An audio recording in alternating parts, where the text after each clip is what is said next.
আসসালামু আলাইকুম কাকা, ছাগলকে বিক্রি করতে আনছেন? এখন ছাগল দোনোটা কত হলে বিক্রি করবেন? জি 38,000। এর নিচে বেচবেন না? এখন এই যে চাচা দুটো ছাগলে দেখাচ্ছি আপনাদেরকে। এই যে দেখেন চাচা, ছাগলগুলো অনেক সুন্দর, দেখার মতো ছাগল। চাচা 38 হলে বিক্রি করবে।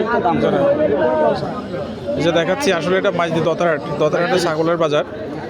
দেখেন এই যে ছাগলের অনেক প্রজাতির ছাগল উঠেছে এখানে, দেখার মতো ছাগল। ছাগলগুলো দেখাচ্ছি আপনাদেরকে সরজমিনে ভিডিও করে। যেমন অনেক সুন্দর এই যে ছাগলগুলো দেখেন, অনেক ছাগল এখানে। আসলে দতারহাট ছাগলের বাজার সরজমিনে দেখাচ্ছি আমরা। জরুরি এটা আলোচনা আকারে গেল। আসলে ভিডিওটা বেশি বেশি শেয়ার করবেন, লাইক করবেন, কমেন্টস করবেন, সাবস্ক্রাইব করে দেবেন। এই প্রত্যাশা বিদায় নিচ্ছি আমি। জরুরি এটা আলোচনা আকারে। আসসালামু আলাইকুম রহমতুল্লাহ।